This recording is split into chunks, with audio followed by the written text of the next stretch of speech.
Black fungus actually में है क्या और हमें कैसे इसके लिए सावधान रहना है। तो देखते हैं ब्लैक फंगस क्या है। ब्लैक फंगस म्यूकोरमाइकोसिस नाम के एक फंगस से म्यूकोरमाइकोसिस बीमारी है। ये आम तौर पर भी हवा में, मिट्टी में, किसी भी सरफेसेस पर, स्किन पर पाई जाती है, लेकिन ये बहुत ही लो विरुलेंट फंगस होता है और एक नॉर्मल ह्यूमन बीइंग की नॉर्मल इम्यूनिटी की वजह से ये हम पर अटैक नहीं कर पाता है। लेकिन अगर किसी भी वजह से हमारी बॉडी की इम्यूनिटी कम हो जाए, जैसे immunocompromise patients, HIV AIDS के या ट्रांसप्लांट के पेशेंट्स, ऐसे पेशेंट जिसमें लंबी बीमारियां चल रही हों, लंबी दवाइयां चल रही हों, डायबिटीज़ के अनकंट्रोल पेशेंट्स, लंबे समय से जो स्टेरॉयड ले रहे हैं, ऐसे पेशेंट में ज़्यादा चांसेस हैं क्योंकि इनकी इम्यूनिटी कम होती है और एक अपॉर्चुनिस्टिक फंगस है जिसे अपॉर्चुनिटी मिलती है हमारी बॉडी में एंटर करने की और इन्फेक्शन पैदा करने की। अब आप सोच रहे होंगे कि पहले तो इस बीमारी के बारे में कभी भी नहीं सुना, तो अब ये कोरोना पेशेंट में क्यों हो रहा है इतना ज़्यादा? ऐसा नहीं है, पहले भी म्यूकोरमाइकोसिस के केसेस आते थे। हाँ, ये केसेस बहुत कम हुआ करते थे, इसलिए मीडिया में इसका इतना हाइप नहीं था। कोविड में ये इसलिए हो रहा है क्योंकि कोविड वैसे भी हमारी बॉडी की इम्यूनिटी को बहुत कम कर देता है। फिर इसमें मॉडरेट टू सिवियर केसेस में जहाँ स्टेरॉयड शुरू होती हैं, वो स्टेरॉयड्स भी बॉडी की इम्यूनिटी को फर्दर कम कर देती हैं। ऐसे में अगर पेशेंट डायबिटीज़ है, डायबिटीज़ अनकंट्रोल्ड है, पेशेंट को ऑक्सीजन की भी ज़रूरत पड़ रही है, किसी और मैकेनिकल वेंटिलेशन की, कभी कभी साइटोकाइन स्टॉर्म्स की वजह से ऐसी और भी ड्रग्स देनी पड़ती हैं जिससे और बॉडी की इम्यूनिटी लो हो जाती है, जैसे टोक्लिजुमैब वगैरह। तो इसीलिए कोविड में ये केसेस बहुत ज़्यादा सामने आ रहे हैं। अब आपको लग रहा होगा कि फर्स्ट वेव ऑफ कोविड में तो हमने इसके बारे में बिल्कुल नहीं सुना, तो ऐसा नहीं है। फर्स्ट वेव ऑफ कोविड में कोविड के केसेस अभी के मुकाबले कम थे। म्यूकोरमाइकोसिस के तब भी पेशेंट्स थे, मीडिया रिपोर्ट नहीं कर रही थी। इस समय कोविड ये वाला जो स्ट्रेन है वो ज़्यादा विरुलेंट है, उसका इंक्यूबेशन पीरियड भी कम है, बहुत जल्दी पेशेंट प्रेजेंट कर रहे हैं।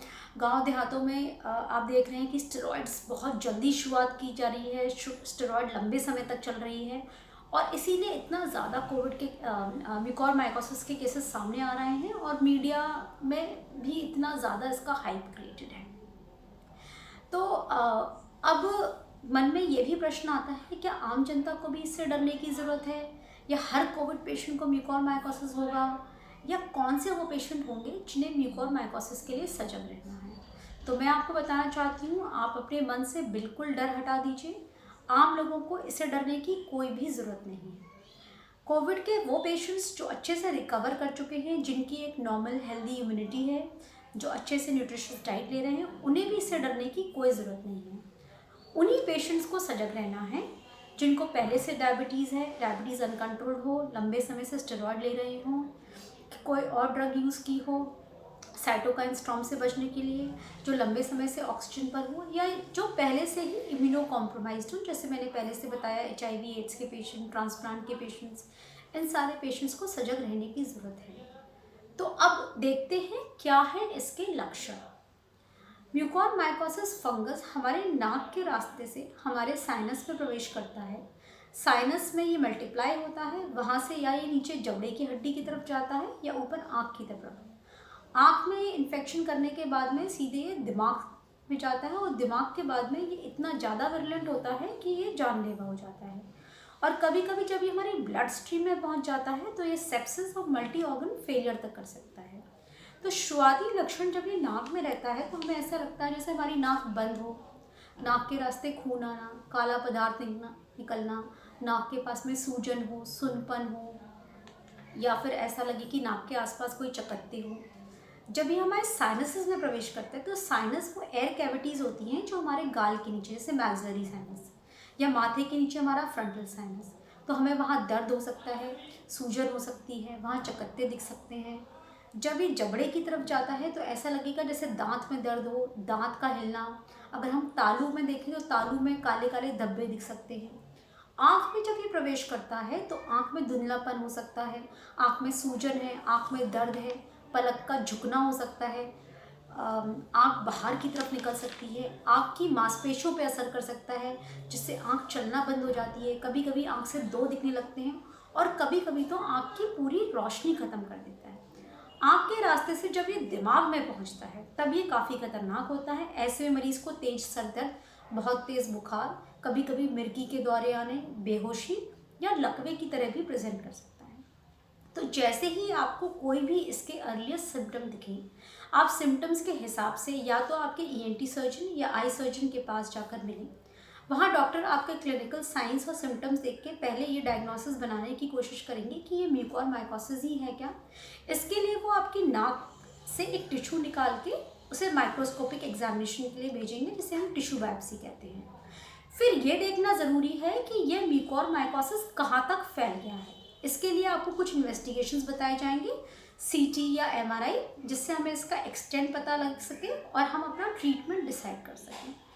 हमें बिल्कुल भी इसके बारे में देरी नहीं करनी है, क्योंकि ये बहुत ही डिवास्टेटिंग इन्फेक्शन है।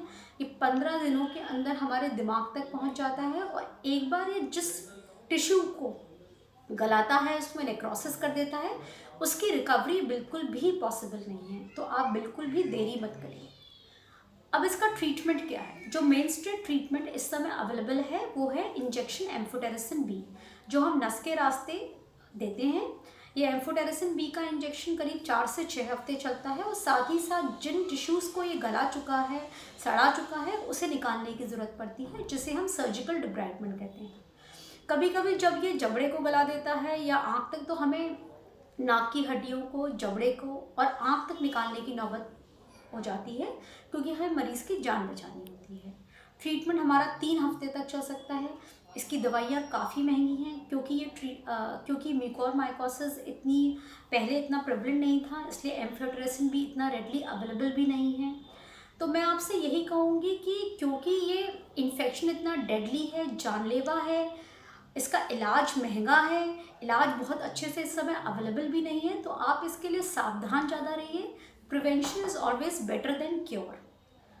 अब मैं आपको ये बताना चाहूँगी कि आप किस तरीके से क्या क्या सावधानियाँ बरतनी हैं, जिससे कि आपको जल्दी पता चल जाए और किन लोगों को ज़्यादा सजग रहना है। तो अगर जो पेशेंट्स हमारे डिस्चार्ज होते हैं हॉस्पिटल से, अगर हम उन्हें पहले से ही डॉक्टर्स बताएं कि क्या म्यूकोरमाइकोसिस के लक्षण होते हैं और हमें कैसे सजग रहना है, तो एक बहुत बड़ी हेल्प होगी और बहुत टाइमली पेशेंट डॉक्टर के पास पहुंच सकते हैं अगर इस तरह के कोई भी लक्षण उन्हें मिलते हैं। दूसरा, अगर हम अपनी इम्यूनिटी अच्छी रखें, हम अपनी डाइट हेल्दी रखें, हम अपना हाइजीन प्रॉपर रखें, तो हम इससे काफ़ी हद तक बच सकते हैं। हाइजीन में हमें ध्यान रखना, हमारा फेस हाइजीन सबसे ज़्यादा इम्पॉर्टेंट है। हम नमक के पानी से अपनी नाक को, मुंह को साफ़ रख सकते हैं, बीटाडीन गॉगल्स इस्तेमाल कर सकते हैं। एक साफ़ सुथरे एनवायरनमेंट में, जहाँ पर कोई मॉइस्चर नहीं हो, नमी नहीं हो, ऐसे एनवायरनमेंट में पेशेंट को रखें। पेशेंट का बार बार मास्क, जब वो पोस्ट कोविड फेज़ में हो तब भी वो मास्क इस्तेमाल करें बाकी लोगों के सामने, और मास्क को बार बार बदलते रहें। ऐसे पेशेंट्स जिनको डायबिटीज़ है वो अपनी शुगर कंट्रोल रखें, उनकी मॉनिटरिंग करते रहें। अगर पेशेंट स्टेरॉयड पर है तो स्टेरॉयड की टेपरिंग ज़रूरी है, लंबे समय तक बेवजह स्टेरॉयड बिना डॉक्टर के परामर्श के ना लें। अगर आप पेशेंट ऑक्सीजन पर है तो इस बात का खास ख्याल रखना है कि हमें ऑक्सीजन की ट्यूबिंग को बार बार बदलता रहना है, उस मास्क को भी बदलते रहना है, ऑक्सीजन का ह्यूमिडिफायर साफ़ रखना है, उसमें जो पानी है वो स्टेराइल हो, और जितना जल्दी हो सके पेशेंट ऑक्सीजन से ऑफ हो जाए वो ज़्यादा बेटर है। दूसरा, हमें ये भी ध्यान रखना है कि ऐसे पेशेंट्स जो पोस्ट कोविड रिकवर्ड हो गए हों वो ऐसी किसी जगह पे ना बैठें जहाँ पर बागवानी हो रही हो या कंस्ट्रक्शन साइट्स आसपास हो जहाँ धूल मिट्टी हो, क्योंकि ये जो स्पोर्ट्स हैं वो धूल मिट्टी में ही होते हैं और हमें अपने आप को प्रोटेक्टेड रहना है। अगर आप बाहर जा भी रहे हो तो फुल स्लीव्स के कपड़े पहनिए, जूते पहनिए और अपना ध्यान रखिए। तो अगर हम इन सब बातों की सावधानियों को बरतते हैं तो मुझे लगता है कि हम म्यूकोरमाइकोसिस से काफ़ी हद तक लड़ सकते हैं।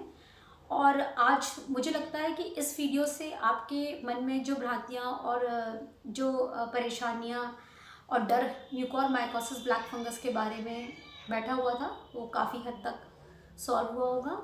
और इसी के साथ में मैं कहना चाहूँगी, स्टे सेफ, स्टे हेल्दी। जय हिंद, जय भारत, नमस्कार।